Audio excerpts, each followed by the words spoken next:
아버지, 왜 저를 버리셨어요? 요양병원 병실 앞 복도에서 정혜의 흐느끼는 목소리가 어둠 속에 울려 퍼집니다. 50년 전 8살 소녀는 아버지에게 버림받았습니다. 그리고 지금 치매에 걸린 그 아버지를 돌보기 위해 간병인으로 돌아왔습니다. 복수일까요? 용서일까요? 구독, 좋아요 꼭 눌러주시면 딸 정혜의 마음속 상처가 싹 낫는답니다. 정혜야, 내가 미안해.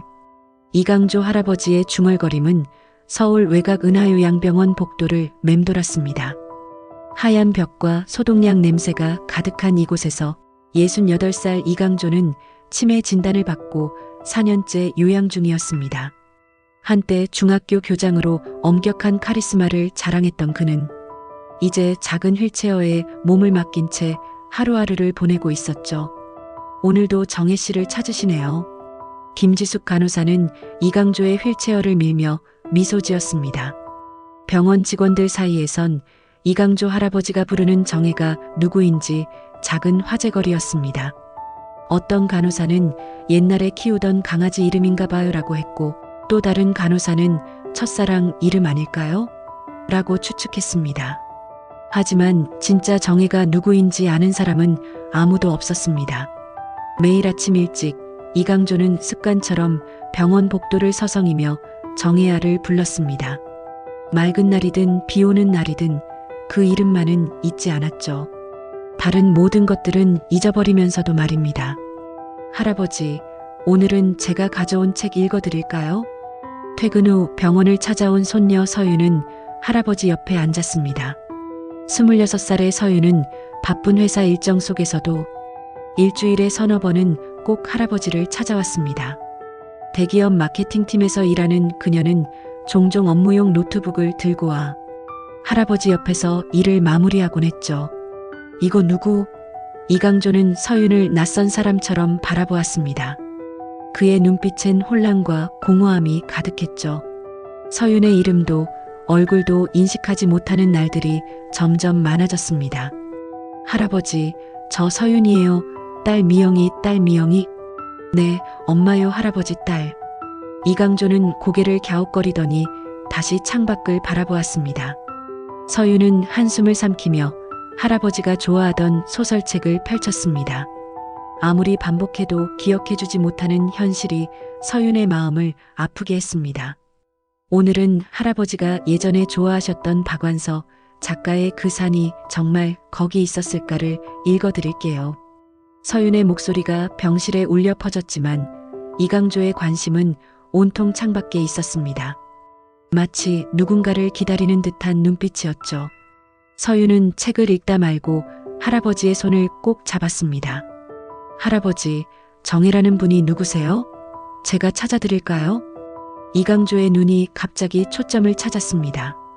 마치 천년을 살아온 사람처럼 깊은 슬픔이 담긴 눈으로 서윤을 바라보았죠. 정혜, 우리 정혜. 그리고는 다시 멍한 표정으로 돌아갔습니다. 서윤은 문득 이 이름이 단순한 환각이 아닐지도 모른다는 생각이 들었습니다. 어쩌면 할아버지 인생에 중요했던 누군가일 수도 있겠다 싶었죠.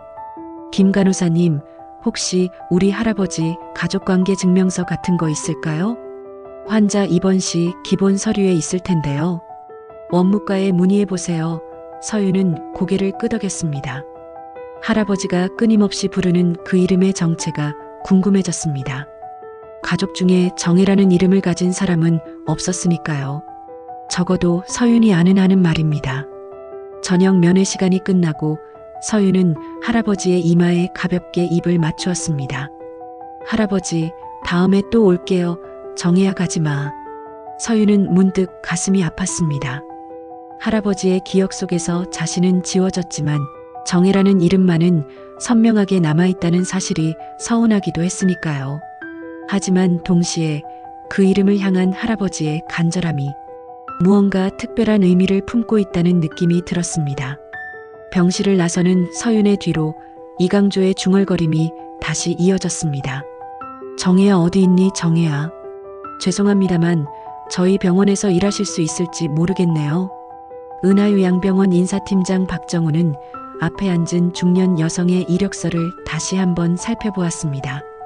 50대 중반으로 보이는 그녀는 조용하지만 단단한 눈빛을 가지고 있었습니다. 제가 뭐 부족한 점이라도 있나요? 아니요, 그게 아니라 나이가 좀 있으신데 요양보호사 일이 체력적으로 힘드실 텐데요. 걱정 마세요. 저는 건강해요. 그리고 이 일을 꼭 하고 싶습니다. 그녀의 목소리에는 묘한 결연함이 담겨 있었습니다. 박정우는 이력서를 한 번 더 확인했습니다. 이름은 이정혜, 58세. 특이한 점은 요양보호사 자격증을 겨우 3달 전에 취득했다는 것이었습니다. 혹시 특별히 이 병원에서 일하고 싶으신 이유라도 있으신가요? 정혜는 잠시 망설이더니 조용히 대답했습니다. 제가 누군가를 보살펴야 할 의무가 있어서요. 박정우는 더 이상 질문하지 않았습니다. 은하요양병원은 인력이 부족한 상황이었고 성실해 보이는 중년 여성의 지원은 나쁘지 않았습니다. 알겠습니다. 내일부터 출근하시면 됩니다. 3층 치매 병동에 배정해 드릴게요. 다음 날 아침 이정혜는 하늘색 요양보호사 유니폼을 입고 3층 병동에 출근했습니다. 조용하고 묵묵히 일하는 그녀의 모습에 동료들은 호감을 느꼈습니다. 정혜 선생님, 오늘은 치료실 환자분들 담당하시면 됩니다. 특히 이분, 이강조 할아버지는 좀 특별히 신경 써주세요. 치매가 꽤 진행되셨거든요. 수간호사 김미숙의 설명에 정혜는 작게 고개를 끄덕였습니다. 병실로 향하는 그녀의 발걸음은 미세하게 떨리고 있었지만 아무도 그것을 눈치채지 못했습니다. 치료실 문을 열고 들어서자 창가에 앉아 멍하니 밖을 바라보고 있는 노인이 보였습니다. 허리가 약간 굽은 그의 모습은 한때 위험 있었을 사람의 흔적만 남아 있었습니다. 안녕하세요, 이강조 어르신. 오늘부터 제가 돌봐드릴 이정혜입니다. 정혜의 목소리에 이강조는 천천히 고개를 돌렸습니다. 그리고 그 순간 병실 안의 공기가 멈춘 것 같았습니다. 이강조의 흐릿했던 눈빛이 갑자기 또렷해졌습니다. 정혜야? 그의 목소리는 떨렸습니다. 마치 50년을 기다려온 사람을 마주한 듯한 충격과 벅참이 묻어났습니다. 이강조는 떨리는 손을 뻗어 정혜의 손을 잡았습니다. 정혜야, 내가 왔구나. 정말 내가 맞구나. 그의 눈에서 굵은 눈물이 흘러내렸습니다. 병실 안의 공기는 무거웠고 정혜의 표정은 복잡했습니다. 그녀는 아무 말도 하지 않은 채 그저 이강조의 손을 가만히 잡아주었습니다. 할아버지, 진정하세요. 약 드실 시간이에요. 정혜는 전문적인 간병인의 말투로 상황을 전환시켰습니다. 하지만 이강조는 계속해서 그녀의 손을 놓지 않았습니다. 가지마, 이번엔 가지마. 정혜는 부드럽게 그의 손을 풀고 약을 건넸습니다. 그녀의 눈가에는 보이지 않는 슬픔이 맴돌았지만 누구도 그것을 알아차리지 못했습니다. 그날부터 이정혜는 이강조를 특별히 돌보았습니다.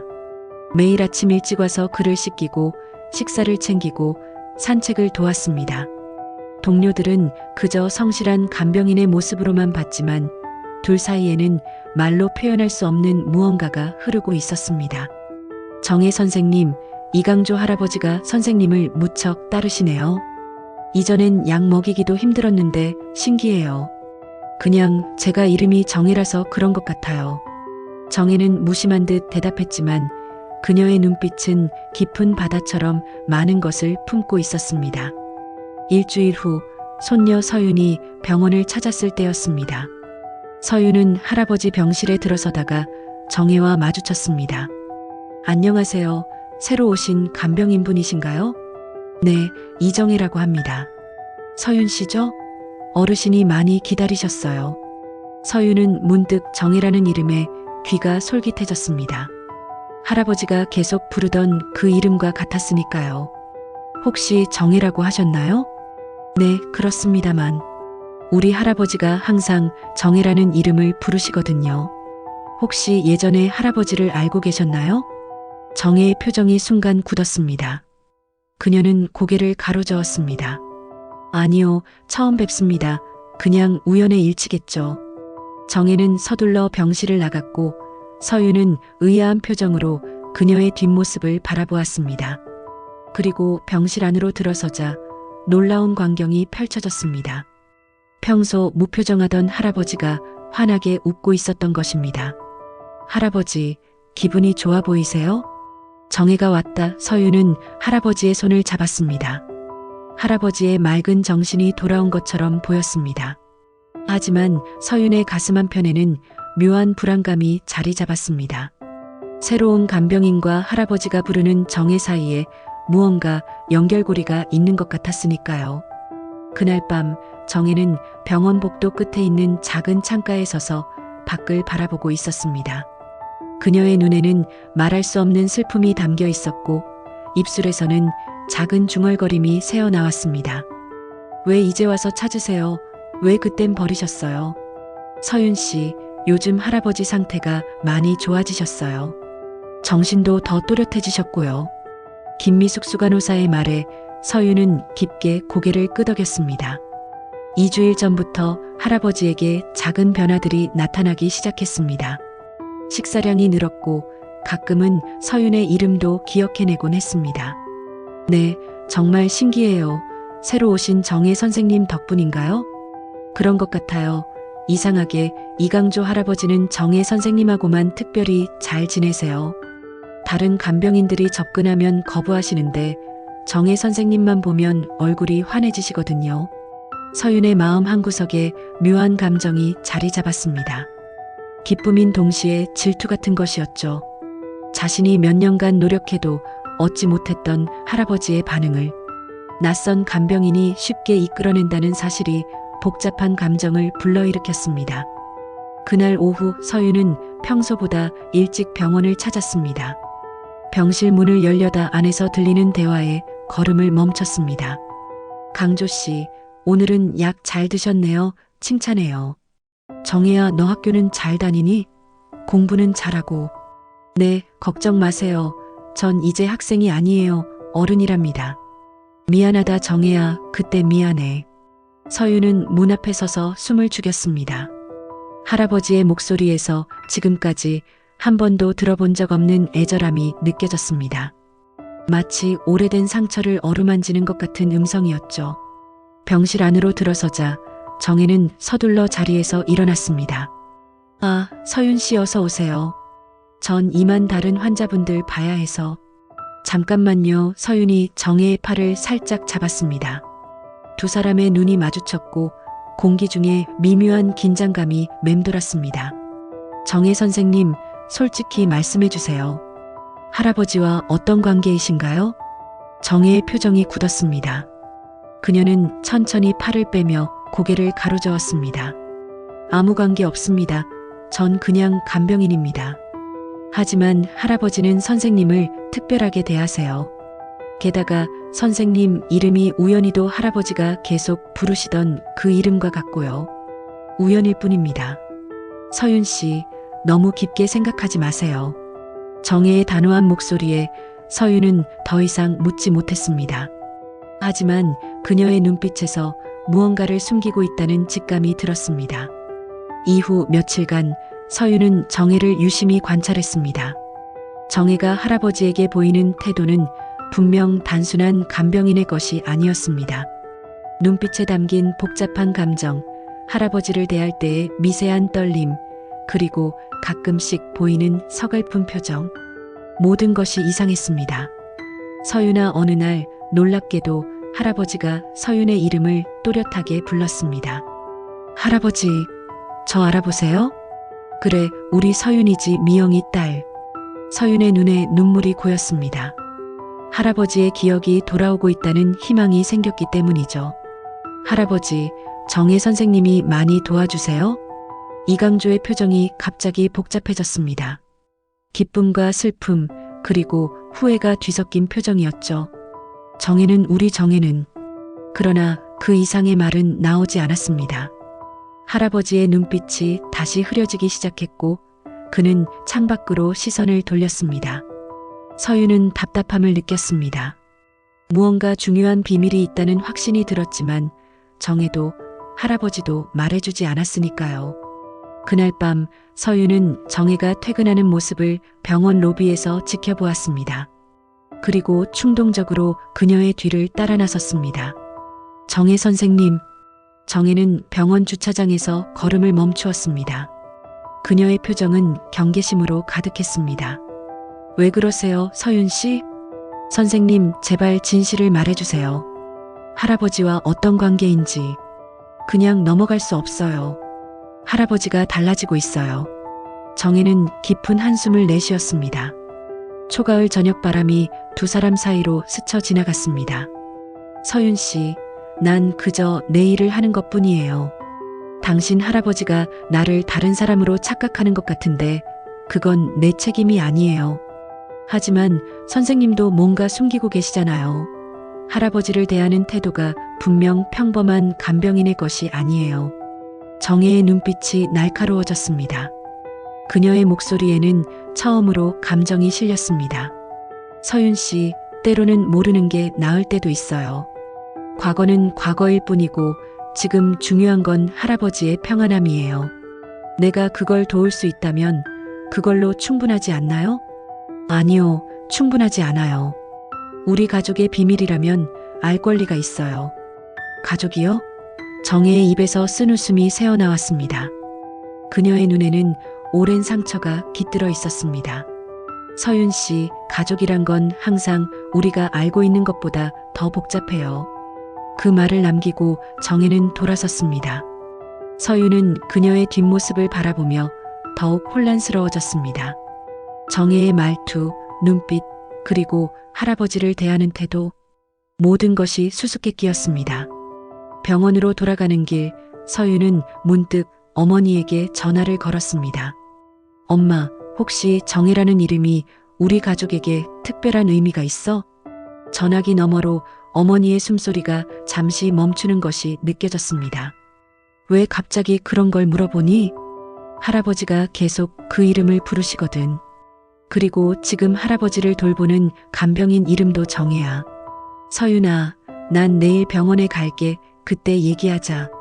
어머니의 목소리가 떨렸습니다. 서윤은 가슴이 덜컥 내려앉는 느낌이 들었습니다. 그날 밤 병원 보안 카메라에는 늦은 시간 이강조의 병실을 찾아온 정혜의 모습이 찍혔습니다. 그녀는 이강조의 손을 꼭 붙잡고 흐느끼고 있었습니다. 그 모습은 결코 간병인과 환자의 관계처럼 보이지 않았습니다. 아버지 왜 그랬어요? 왜? 서윤아, 사실은 말하고 싶지 않았는데. 미영은 병원 카페에서 딸과 마주 앉아 커피잔을 만지작거렸습니다. 50대 중반의 그녀는 평소 단정하고 차분한 모습이었지만 오늘만큼은 불안한 기색이 역력했습니다. 엄마, 무슨 일이야? 할아버지가 부르는 정혜가 누구인지 알고 있어? 미영은 깊은 숨을 들이쉬고 천천히 말을 이었습니다. 사실 할아버지에게는 또 다른 딸이 있었어. 뭐라고? 서윤의 눈이 커졌습니다. 지금까지 들어본 적 없는 이야기였습니다. 그 아이 이름이 정혜였어. 이정혜. 내 이복동생이지. 미영의 목소리는 갈수록 작아졌습니다. 그녀는 커피를 한 모금 마시고 계속했습니다. 할아버지가 교장 선생님이셨을 때의 일이야. 나 태어나기 전 첫 번째 부인과의 사이에서 정혜가 태어났어. 하지만 정혜 엄마가 정혜를 낳고 곧바로 돌아가셨대. 그리고 몇 년 후에 할아버지는 내 엄마, 즉 내 외할머니와 재혼하셨고, 그럼 정혜 이모는 어디 있어? 왜 난 한 번도 본 적이 없는 거야? 미영의 눈에 눈물이 고였습니다. 할아버지가 정혜를 보육원에 보냈어. 내가 태어나고 얼마 지나지 않아서. 뭐라고? 서윤은 충격에 말을 잇지 못했습니다. 평생 존경해온 할아버지가 자신의 친딸을 버렸다니 믿기지 않았습니다. 왜 그런 일이 있었던 거야? 정확한 이유는 나도 몰라. 어릴 때 우연히 외할머니 일기장에서 알게 된 거야. 할아버지는 정혜가 말을 듣지 않고 반항적이었다고 하셨대. 그때 할아버지는 엄격한 교육자셨고 모범을 보여야 한다는 압박감이 컸던 것 같아. 미영은 한숨을 내쉬었습니다. 그날 밤 정혜가 울면서 문 밖에서 이름을 불렀다고 해. 아빠, 아빠 하면서. 하지만 할아버지는 문을 열어주지 않았어. 서윤의 가슴이 찢어지는 것 같았습니다. 할아버지가 왜 그 이름을 계속 부르는지 이제야 이해가 되었습니다. 평생의 죄책감이 치매로 인해 표면으로 드러난 것이었습니다. 그럼 지금 할아버지를 돌보고 있는 정혜 선생님이. 미영은 놀라움에 고개를 들었습니다. 뭐라고? 간병인 이름이 정혜라고? 응, 한 달 전부터 우리 할아버지를 돌보고 있어. 할아버지가 특별히 그분만 따르시더라고. 미영의 얼굴이 창백해졌습니다. 두 사람은 서둘러 병실로 향했습니다. 하지만 그곳에는 이강조 할아버지만 홀로 앉아 있었고 정혜의 모습은 보이지 않았습니다. 김 간호사님, 정혜 선생님 어디 계세요? 아, 오늘 갑자기 휴가를 내셨어요. 개인 사정이라고 하시던데. 서윤과 미영은 불안한 눈빛을 교환했습니다. 할아버지는 창밖을 바라보며 또다시 정혜야를 중얼거리고 있었습니다. 그날 오후 서윤은 할아버지 병실 서랍을 정리하다가 낡은 가족사진 한 장을 발견했습니다. 누렇게 변색된 사진 속에는 젊은 시절의 이강조와 한 여성, 그리고 5살쯤 되어 보이는 여자아이가 있었습니다. 세 사람 모두 옅은 미소를 짓고 있었지만 어딘지 모르게 경직된 분위기가 느껴졌습니다. 서윤은 천천히 사진을 뒤집었습니다. 희미한 잉크로 적힌 글씨가 보였습니다. 정혜, 1974년 5월 가족 소풍. 가슴이 쿵 내려앉는 느낌이었습니다. 이 사진 속 어린 여자아이가 바로 그 정혜, 그리고 지금 할아버지를 돌보고 있는 간병인과 같은 사람일 수도 있다는 생각이 들었습니다. 엄마, 이거 봐. 미영은 사진을 받아들고 한동안 말을 잇지 못했습니다. 그녀의 손이 미세하게 떨렸습니다. 이게 정혜 언니야. 내가 본 적은 없지만 외할머니 일기에서 본 설명과 같아. 서윤은 다시 한번 병원 측에 정혜에 관해 물었습니다. 개인정보 보호를 이유로 자세한 정보는 알려주지 않았지만 그녀가 제출한 주소지만은 확인할 수 있었습니다. 어떡할 거야, 엄마? 찾아가 봐야겠어. 정말 그 정혜가 할아버지의 딸이라면 할아버지가 남은 시간이라도 편안하게 보내실 수 있게 해야 해. 다음 날 서윤과 미영은 정혜의 주소지를 찾아갔습니다. 서울 외곽의 조용한 다세대 주택이었습니다. 문을 두드리자 정혜가 나왔고 그녀는 서윤과 미영을 보고 놀란 표정을 지었습니다. 여기까지 어떻게? 정혜 씨, 아니 이모님. 미영의 목소리가 떨렸습니다. 정혜의 표정이 굳어졌습니다. 무슨 말씀이신지. 제가 미영입니다. 강조 아버님의 둘째 딸이요. 정혜의 눈에 복잡한 감정이 스쳤습니다. 잠시 침묵이 흘렀고 그녀는 천천히 문을 열어 두 사람을 안으로 들였습니다. 정혜의 집은 소박했지만 정갈했습니다. 거실 한쪽 벽에는 여러 장의 사진이 걸려 있었는데 대부분 정혜가 아이들과 함께 찍은 것이었습니다.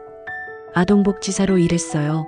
오랫동안 요양보호사 자격증은 최근에 땄고요.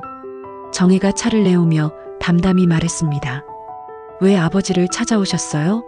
복수하려고요? 미영이 고개를 저었습니다. 아니요, 아버지가 많이 편찮으세요. 치매가 상당히 진행되었는데 계속 정혜라는 이름을 부르셔서 혹시나 해서 찾아왔어요. 정혜는 한동안 말이 없었습니다. 그녀의 눈가에 주름이 깊게 패였고 그 속에는 오랜 세월의 아픔이 담겨 있었습니다. 난 그냥 그분의 마지막을 지켜보고 싶었을 뿐이에요.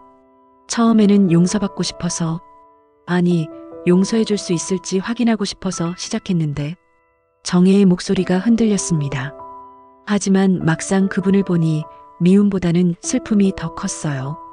그리고 그분이 내 이름을 기억하고 있다는 사실이 이상하게 위로가 되더라고요.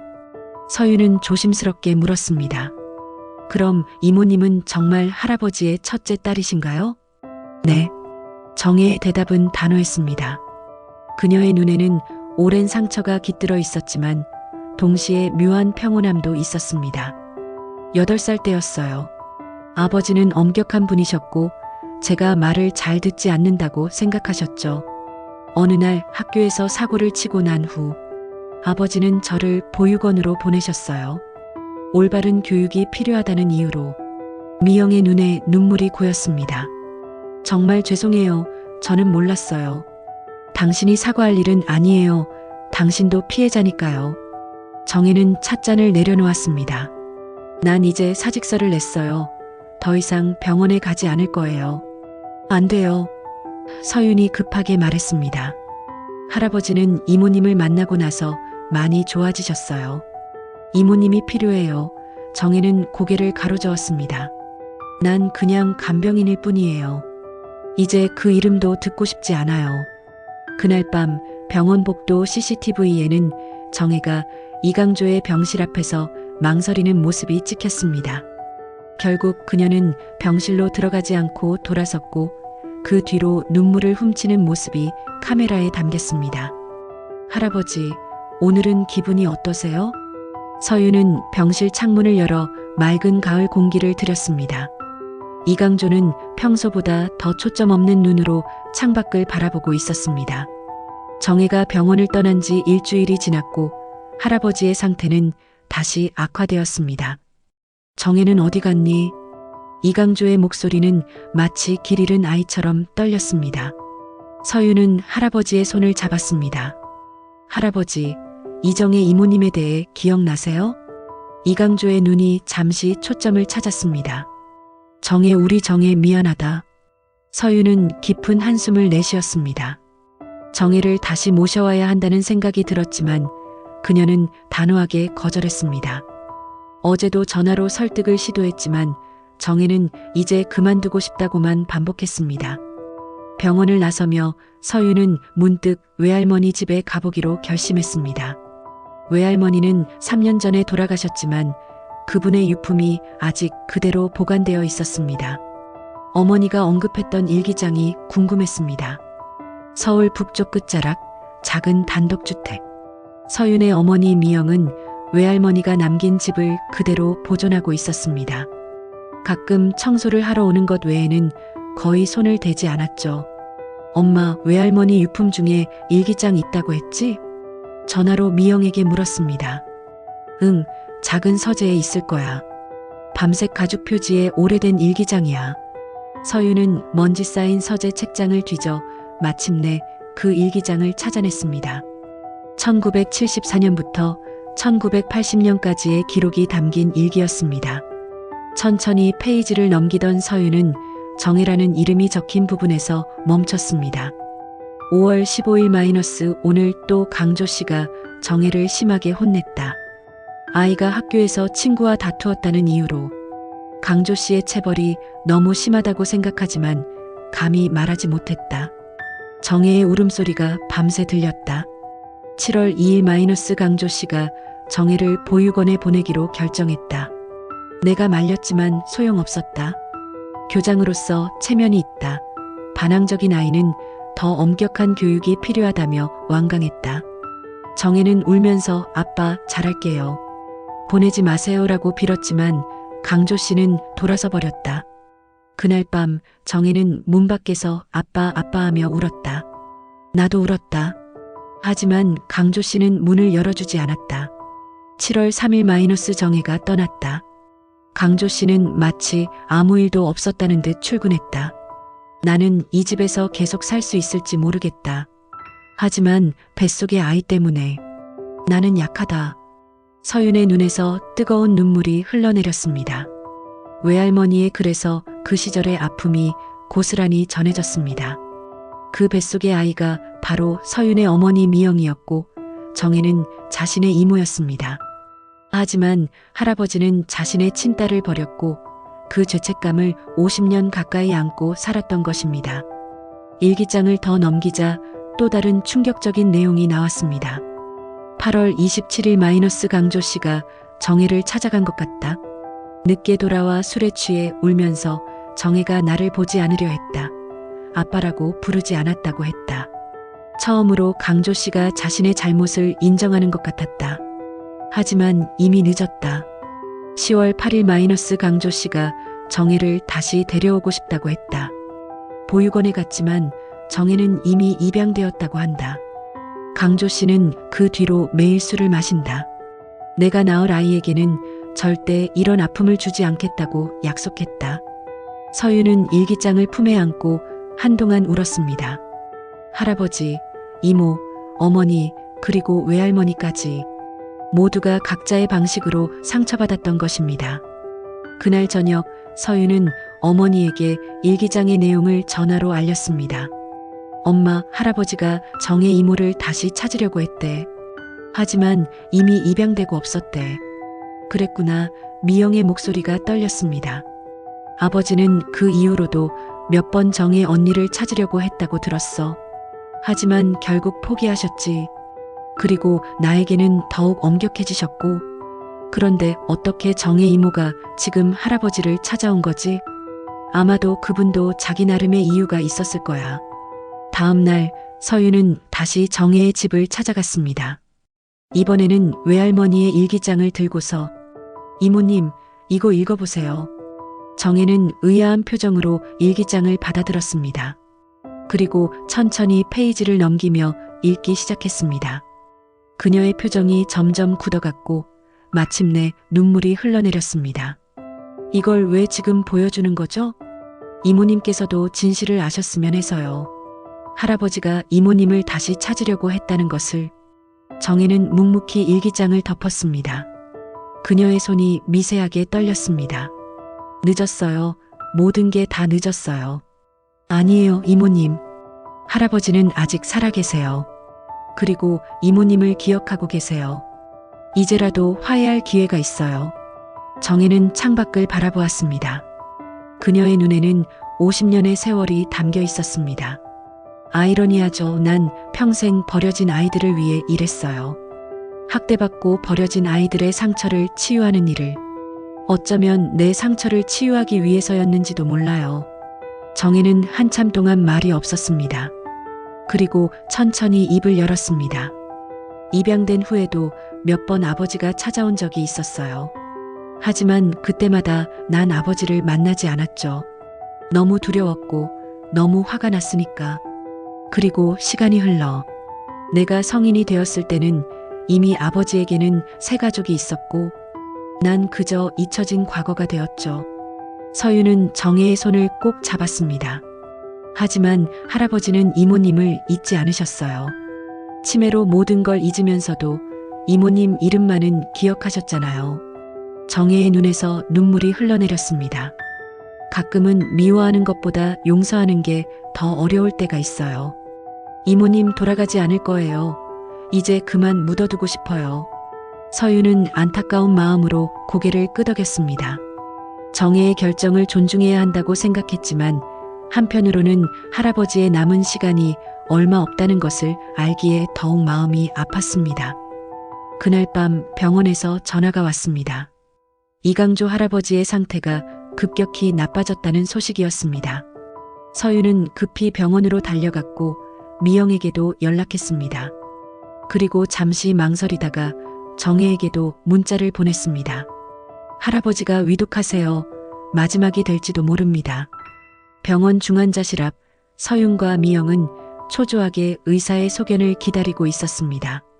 폐렴으로 시작된 증상이 급격히 악화되어 호흡곤란까지 온 상태였습니다. 어쩌면 이번이 마지막일지도 몰라. 미영의 목소리가 떨렸습니다. 그때 복도 끝에서 익숙한 발소리가 들려왔습니다. 정혜였습니다.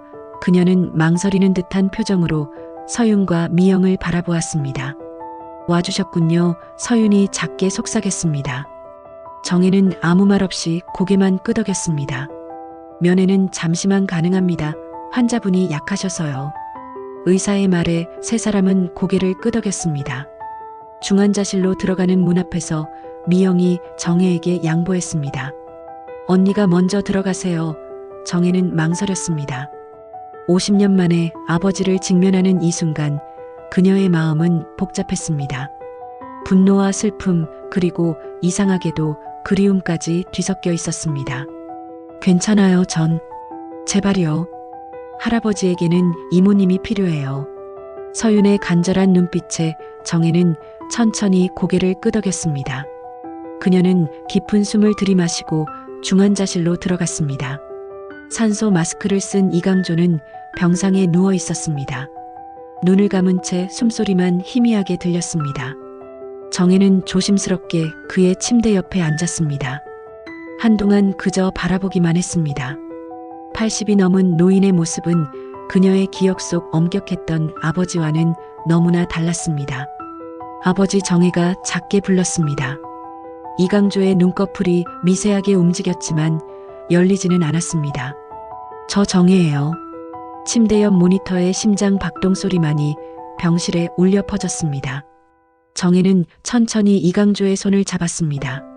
마른 노인의 손은 차갑고 약했습니다. 아버지 오랜만이에요. 정혜의 목소리가 떨렸습니다.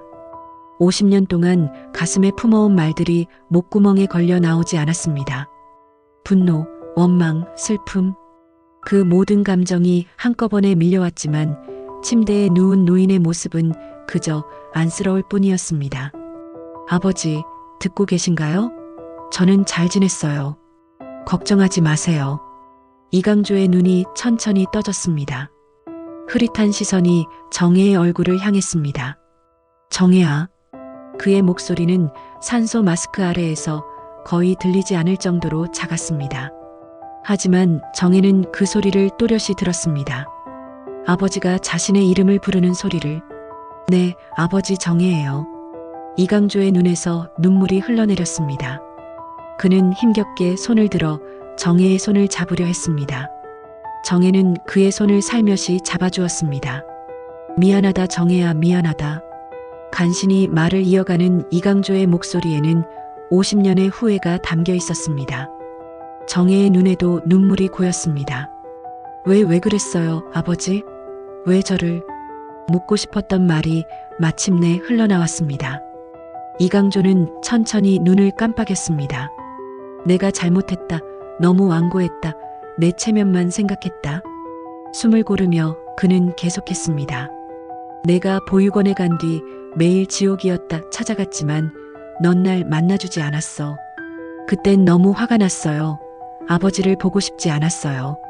알아, 당연했지. 내가 다 잘못했어. 이강조의 숨소리가 거칠어졌습니다. 정혜는 불안한 표정으로 그를 바라보았습니다. 아버지, 더 말씀하지 마세요. 몸에 좋지 않아요. 이강조는 고개를 저었습니다. 마치 마지막 말을 꼭 해야 한다는 듯이. 정혜야, 그날 널 버리고 돌아서던 길 내가 평생 지옥이었다. 정혜는 한동안 아무 말도 하지 않았습니다. 그녀의 마음속에서 오랫동안 묻어두었던 질문이 올라왔습니다. 그럼 왜 단 한 번도 찾지 않으셨어요? 찾았다 여러 번 하지만 넌 날 만나주지 않았어. 그리고 내가 입양됐다고. 난 포기했다, 비겁했지. 정혜의 눈에서 눈물이 흘러내렸습니다. 그녀는 떠오르는 기억들과 싸우고 있었습니다. 보육원에서의 외로웠던 날들, 양부모님과의 생활, 그리고 가끔씩 찾아왔다는 아버지를 만나지 않았던 자신의 결정. 그래도 계속 찾으셨어야 했어요. 이강조는 힘겹게 고개를 끄덕였습니다. 맞다, 내가 더 노력했어야 했다. 정혜야, 널 버린 건 내 인생 최대의 실수였다. 그가 천천히 손을 뻗어 상의 주머니를 더듬었습니다. 미세하게 떨리는 손으로 구겨진 손수건 하나를 꺼냈습니다. 이거 가져가라. 정혜는 의아한 표정으로 손수건을 받았습니다. 낡고 빛바랜 손수건에는 구석에 작게 정혜라고 수놓아져 있었습니다. 이건 내가 8살 때 아버지 날에 줬던 거, 그날 울던 소리가 아직도 들린다. 이강조의 목소리가 흔들렸습니다. 정혜는 손수건을 보며 기억을 더듬었습니다. 그녀가 직접 서툰 솜씨로 술을 놓았던 손수건. 아버지가 그것을 50년 동안 간직하고 있었다는 사실이 그녀의 마음을 흔들었습니다. 아버지, 갑자기 이강조의 호흡이 가빠졌습니다. 모니터에서 경고음이 울렸고 의료진이 급히 들어왔습니다. 면회 시간은 여기까지입니다. 밖으로 나가주세요. 정혜는 떨리는 다리로 병실을 나왔습니다. 복도에서 기다리던 서윤과 미영이 그녀에게 다가왔습니다. 어떠셨어요? 정혜는 대답 대신 손수건을 꼭 쥐었습니다. 그녀의 눈에서는 복잡한 감정이 흘러넘쳤습니다. 난 잠시 바람 좀 쐬고 올게요. 정혜는 병원 앞 작은 공원으로 향했습니다. 가을의 서늘한 바람이 그녀의 뺨을 스쳤습니다.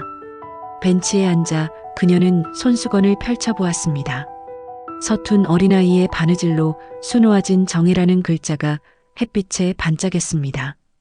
50년 전 그녀는 아버지가 좋아하실 거라는 생각에 밤새워 이 손수건을 만들었습니다. 하지만 그날 아버지는 바쁘다며 제대로 보지도 않았고 그저 다음에 보자라고만 했었죠. 그리고 얼마 후 그녀는 보육원으로 보내졌습니다. 아버지가 그 손수건을 간직하고 있었다는 사실이 정혜의 마음을 뒤흔들었습니다. 정혜 선생님, 서윤이 조심스럽게 다가와 벤치에 함께 앉았습니다. 할아버지는 안정을 찾으셨대요. 조금 더 지켜봐야 한대요. 정혜는 고개를 끄덕였습니다. 그녀의 마음속에는 여전히 혼란스러운 감정들이 뒤엉켜 있었습니다. 서윤 씨는 아직도 아버지를 용서했는지 모르겠어요. 하지만요? 미워하는 것에 너무 많은 시간을 써버렸나 봐요. 정혜의 목소리는 잔잔했지만 그 안에는 오랜 세월의 무게가 담겨 있었습니다. 이모님, 할아버지에게 가족은 저희 말고 이모님이었어요. 치매로 모든 걸 잊으셨는데도 이모님 이름만은 잊지 않으셨으니까요. 정혜는 손수건을 조심스럽게 접었습니다. 그녀의 표정에는 결심이 깃들기 시작했습니다. 고마워요. 서윤 씨, 그리고 미영 씨에게도 고맙다고 전해주세요. 내가 있어야 할 곳이 어디인지 이제 알 것 같아요. 그녀는 천천히 일어나 병원으로 향했습니다. 때로는 용서가 자신을 위한 것임을, 그리고 지난 상처를 놓아주는 것이 새로운 시작일 수 있음을 느끼는 순간이었습니다. 병원 입구에서 미영이 그녀를 기다리고 있었습니다. 두 사람은 말없이 서로를 바라보았습니다. 그리고 미영이 조심스럽게 손을 내밀었습니다. 언니 정혜는 망설임 없이 그 손을 잡았습니다. 두 자매가 처음으로 서로를 인정하는 순간이었습니다. 아버지께 같이 가요, 우리 가족으로. 두 사람은 나란히 중환자실로 향했습니다. 복도 끝에서 서윤이 그들을 바라보며 미소 지었습니다. 오래된 상처가 조금씩 아물기 시작하는 순간이었습니다. 폐렴이 악화되어 상태가 매우 위중합니다. 연세가 많으시다 보니 회복이 쉽지 않을 것 같습니다. 주치의 김호진 선생의 말에 서윤, 미영, 그리고 정혜는 무거운 침묵에 잠겼습니다. 병원 상담실의 공기는 무겁게 가라앉았습니다. 얼마나 시간이 남으신 건가요? 미영이 떨리는 목소리로 물었습니다. 정확히 말씀드리긴 어렵습니다만 며칠에서 길어야 일주일 정도로 보고 있습니다. 가족분들이 마음의 준비를 하시는 게 좋을 것 같습니다. 의사의 말에 미영은 눈물을 참지 못했습니다. 서윤이 어머니의 어깨를 감싸 안았습니다. 정혜는 창밖을 바라보며 깊은 생각에 잠겼습니다. 최대한 편안하게 해드리고 싶습니다. 정혜가 조용히 말했습니다. 의사는 고개를 끄덕였습니다. 네, 지금은 그게 최선입니다. 통증 관리와 편안함을 최우선으로 하고 있습니다. 상담실을 나온 세 사람은 중환자실 앞 대기실에 앉았습니다. 병원의 차가운 형광등빛 아래 그들의 표정은 무겁고 지쳐 보였습니다. 정혜 언니 미영이 조심스럽게 입을 열었습니다. 언니가 아버지를 만나러 온 진짜 이유가 뭐예요? 용서하려고? 아니면... 정혜는 한참 동안 말이 없었습니다. 그녀의 눈가에는 오랜 세월의 흔적이 깊게 패여 있었습니다. 처음에는 확인하고 싶었어요. 그 사람이 정말 내 아버지가 맞는지, 그리고 나를 기억하는지. 정혜는 천천히 말을 이어갔습니다. 어쩌면 복수하고 싶었는지도 몰라요. 그 사람이 나를 잊었다면 내가 누군지 밝히고 고통스럽게 해주고 싶었을지도요. 서윤과 미영은 말없이 정혜의 이야기를 들었습니다. 하지만 막상 만나보니 할 수 없었어요. 그저 치매에 걸린 노인일 뿐이었으니까요. 그런데 그가 내 이름을 부르는 걸 들었을 때 정혜의 목소리가 흔들렸습니다. 그가 나를 잊지 않았다는 사실이 이상하게도 위로가 됐어요. 50년이 지났는데도 내 이름을 기억하고 있다는 것이 미영이 정혜의 손을 잡았습니다. 언니 아버지는 언니를 늘 그리워하셨어요. 제가 어릴 때부터 아버지는 종종 혼자 우시곤 했어요. 그때는 왜 그러시는지 몰랐지만 이제 알 것 같아요. 세 사람은 한동안 말없이 앉아 있었습니다. 병원의 소음, 간호사들의 발소리, 멀리서 들려오는 환자의 신음소리. 그 모든 것이 섞여 독특한 병원만의 분위기를 만들어냈습니다. 가족이란 참 이상한 것 같아요. 서윤이 문득 말했습니다. 서로 상처 주고 미워하고 그리워하고 그래도 끝내 찾게 되는. 정혜와 미영은 서윤의 말에 고개를 끄덕였습니다. 세 여자의 눈에는 각자의 방식으로 가족이란 이름의 무게가 담겨 있었습니다. 밤이 깊어가는 시간, 중환자실에서 간호사가 나왔습니다. 이강조 환자분께서 의식이 돌아오셨어요. 지금 면회하실 수 있습니다만 너무 오래는 말아주세요. 세 사람은 긴장된 표정으로 일어섰습니다. 중환자실로 들어가기 전 미영이 정혜에게 양보했습니다. 언니가 먼저 들어가세요. 아버지께서 언니를 기다리실 거예요. 정혜는 고개를 저었습니다. 아니, 우리 같이 들어가요. 이제는 우리 모두가 가족이니까요. 세 사람은 함께 중환자실로 들어갔습니다. 이강조는 산소 마스크를 쓴 채 약하게 눈을 뜨고 있었습니다. 그의 시선이 정혜에게 머물렀습니다. 정혜야. 그의 목소리는 가냘팠지만 또렷했습니다. 마치 오랫동안 해야 했던 말을 하기 위해 마지막 힘을 모으는 것 같았습니다. 네, 아버지 여기 있어요. 정혜가 침대 옆에 앉아 이강조의 손을 잡았습니다. 미영과 서윤도 침대 반대편에 섰습니다. 정혜야, 미영아, 서윤아. 이강조가 세 사람의 이름을 차례로 불렀습니다. 그의 눈에는 맑은 정신이 돌아와 있었습니다. 마치 마지막 순간에 치매의 안개가 걷힌 것처럼. 다 와줘서 고맙다. 그의 목소리는 점점 약해졌지만 눈빛만은 또렷했습니다. 정혜야, 미안하다. 그리고 고맙다. 정혜는 이강조의 손을 꼭 쥐었습니다. 그녀의 눈에서 눈물이 흘러내렸습니다. 아버지, 저도 미안해요. 아버지를 미워하느라 너무 많은 시간을 낭비했어요. 이강조는 천천히 고개를 저었습니다. 아니, 내 잘못이 아니다. 내가 다 잘못했어. 그는 힘겹게 숨을 몰아쉬며 계속했습니다. 미영아, 너에게도 미안하다. 아버지가 너무 엄격했지. 미영도 아버지의 다른 손을 잡았습니다. 아버지, 괜찮아요. 이제 다 지나간 일이에요. 서윤아, 할아버지가 좋은 모습만 보여주지 못해 미안하다. 서윤은 할아버지의 이마에 부드럽게 손을 얹었습니다. 할아버지, 제가 많이 사랑해요. 할아버지는 늘 저에게 최선을 다하셨어요. 이강조의 입가에 미소가 번졌습니다. 그리고 그는 다시 정혜를 바라보았습니다. 정혜야, 내가 와줘서 행복하다. 정혜는 더 이상 눈물을 참지 못했습니다. 50년 동안 쌓아온 상처와 분노가 눈물로 흘러내렸습니다. 아빠. 50년 만에 정혜의 입에서 아빠라는 말이 흘러나왔습니다. 그 한마디에 이강조의 눈에서도 눈물이 흘러내렸습니다. 사랑한다, 우리 딸. 이강조의 눈이 천천히 감겼습니다. 모니터의 심장 박동 소리가 점점 느려졌고 마침내 일정한 선으로 바뀌었습니다. 알람 소리가 울리고 의료진이 달려왔지만 이미 이강조는 평온한 표정으로 눈을 감은 후였습니다. 정혜는 아버지의 손을 꼭 쥔 채 울음을 터뜨렸습니다. 미영과 서윤도 눈물을 흘렸습니다. 슬픔 속에서도 그들은 마지막 순간에 화해할 수 있었다는 위안을 느꼈습니다. 의사가 이강조의 사망 시간을 기록했습니다. 밤 11시 58분.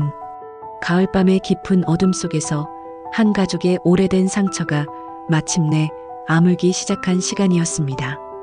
그날 밤 병원을 나서는 정혜의 발걸음은 무거웠지만 그녀의 마음은 오랜만에 가벼웠습니다. 50년 동안 짊어지고 다녔던 분노와 원망의 무게를 내려놓은 듯한 느낌이었습니다. 이모님, 어디로 가실 거예요? 서윤이 물었습니다. 집에 가야죠. 우리 집에 같이 가요. 오늘은 혼자 있지 마세요. 정혜는 미소 지었습니다.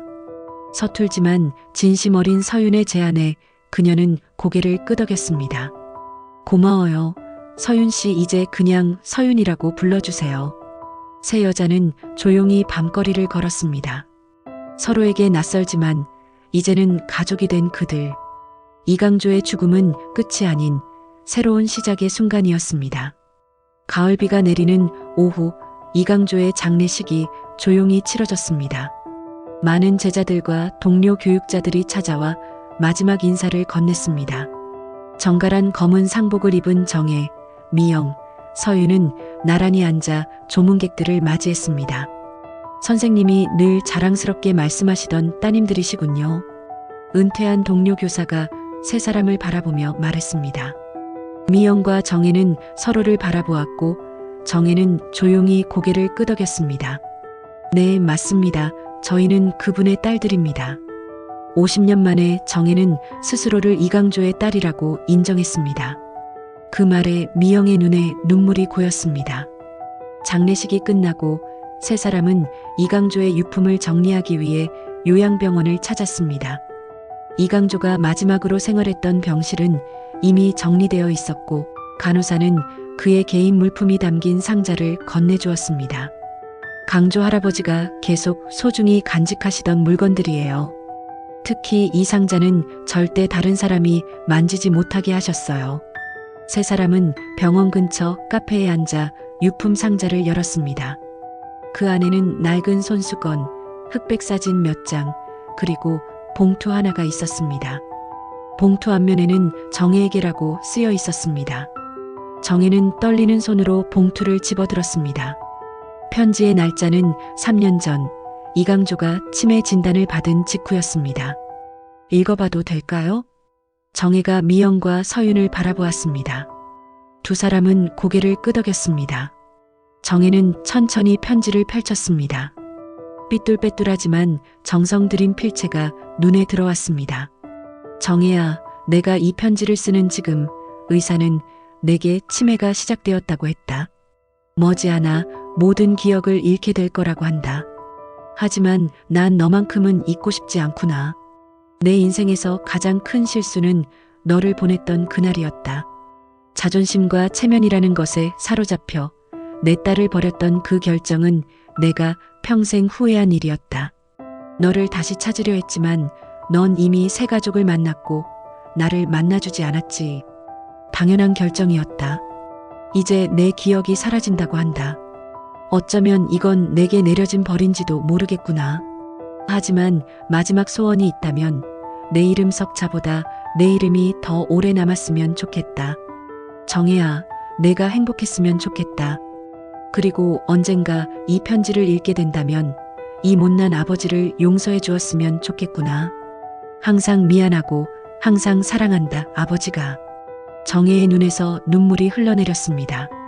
미영은 조용히 정혜의 어깨를 감싸 안았고 서윤은 휴지를 건넸습니다. 아버지는 끝까지 이모님을 잊지 않으셨네요.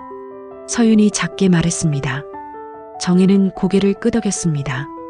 그녀의 가슴 속에 오랫동안 짊어졌던 무거운 짐이 조금씩 가벼워지는 것을 느꼈습니다. 이제 어떻게 하실 거예요, 이모님? 미영이 물었습니다. 난 아마 요양병원 일은 그만둘 것 같아요. 다시 아이들을 위한 일을 하고 싶어요. 정혜는 잠시 생각에 잠기더니 계속했습니다. 사실 노인 상담복지센터를 열고 싶다는 꿈이 있었어요. 버려진 아이들과 소외된 노인들을 연결해주는, 서로의 상처를 치유할 수 있는 그런 공간을요.